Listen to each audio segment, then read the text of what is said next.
Hello বন্ধুরা, আজকে তোমার ব্লগটা শুরু করলাম।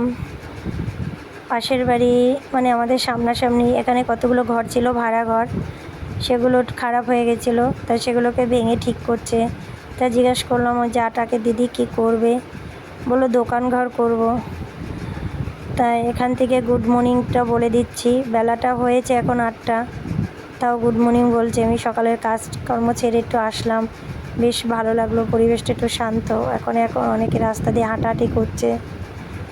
আম গাছটা বেশ লাগছে দেখতে।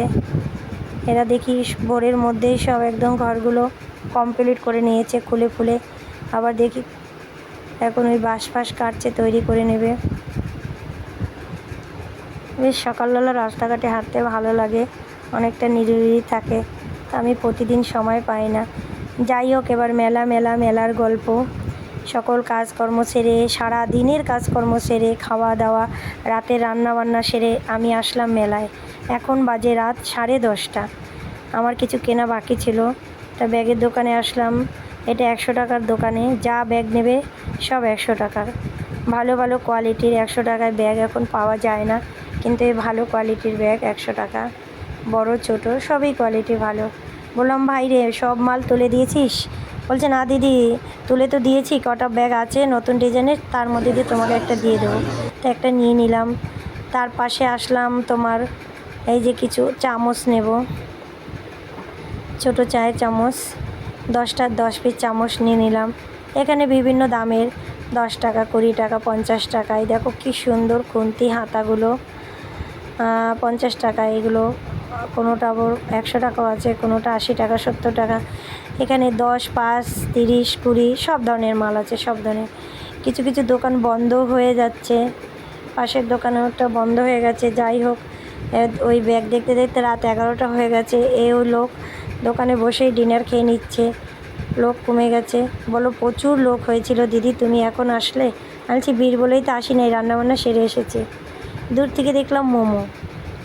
এটা হলো তোমার সেই বাঁধাকপি মোমো। আসলে ওরা এতদিন মেলায় ছিল, আমাদের প্রতিদিন দেখতো, একটু ঘুরতে ঘুরতে যেতাম বিকালের দিকে। সব মুখ পরিচিত হয়ে গেছিলো সকলের সাথে, সবাই চিনে, দোকানদাররা চিনে ফেলতো দেখলেই, বেশ ভালো লাগতো। আর এদিকে দেখো পাঁশকুড়ার চপ, সব শেষ। খাবার দাবার সকলের সব কিছু শেষ। আমি আর কিছু গিয়ে পাইনি। আমি খাবার দাবার এসব কিছুই পাইনি, গিয়ে যা পেয়েছি সেটা তোমাদের দেখিয়ে দেব। আর সকলে চলে যাচ্ছে, আজকেই মেলা শেষ। অনেকের দোকান টোকান গুটিয়ে নিয়েছে, কালকেই সব চলে যাবে। তাই একটু মনটা ভরাক্রান্ত। বাচ্চা কাচ্চারও মন খারাপ। এতদিন ছিল, প্রায় 15 দিনের মতো মেলা ছিল। আর বেশ জমজমাটি মেলা, ভালোই মেলাটা মিলেছিল। প্রচুর লোক হয়েছিল, কারণ সেভাবে বৃষ্টি টিষ্টি হয়নি তো, তাই মেলায় প্রচুর লোকজন হয়েছিল। এবছর খুব আনন্দ হয়েছে মেলায় আমাদের। পুজো হয় এখানে, তারপর লাইটিং ফাইটিং খুব সুন্দর করেছিল। এবার আমি জিলাপির দোকানে চলে আসলাম। ও সেই জিভে জল আনা খাবার, যেটা মেলায় গেলে খাবোই ছোটোবেলা থেকে, যার নাম 2.5 প্যাঁচ লোকে বলে জিলাপি। আমি বললাম, কাকা ওই ভাজ্য যে জিলাপি ওটাই নেব গরম গরম। বললো ঠিক আছে। ওখান থেকে আমি নিয়ে নিলাম 250 জিলাপি। আর এদিকে দেখো গজা ঠজা সব রকমের আছে। ভাবছিলাম নেব, কিন্তু পরে নিলাম না, এগুলো একটু নেতানো লাগছিল তাই। আর পাশে মেয়ে আবার বায়না করছে, ওই দিকে টেডি বিয়ার দেখছে। বললো আমি টেডি বিয়ার কিনতে যাব। তা আমি বললাম ঠিক আছে চল, দেখছি কিনতে পারলে অবশ্যই কিনে দেব। তা টেডি বিয়ারের যা দাম দেখলাম, কেনার সম্ভব হলো না।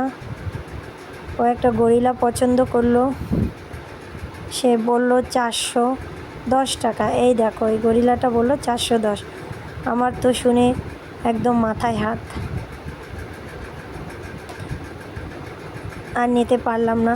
আমার এই মেলার ব্লগটা কেমন লাগলো বন্ধুরা অবশ্যই জানাবে। আর আমি অনেক জিনিসপত্র কিনেছি, সেগুলো তোমাদের পরে একটা ব্লগে দেখিয়ে দেব। তোমরা সকলে সুস্থ থেকো, ভালো থেকো, আর আমার চ্যানেলটা অবশ্যই সাবস্ক্রাইব করে দিও। টেডি বিয়ারগুলো বেশ ভালো লাগছিলো, কিন্তু অতিরিক্ত দাম চাচ্ছে, যার কারণে নেওয়া সম্ভব হলো না। Tata, bye bye.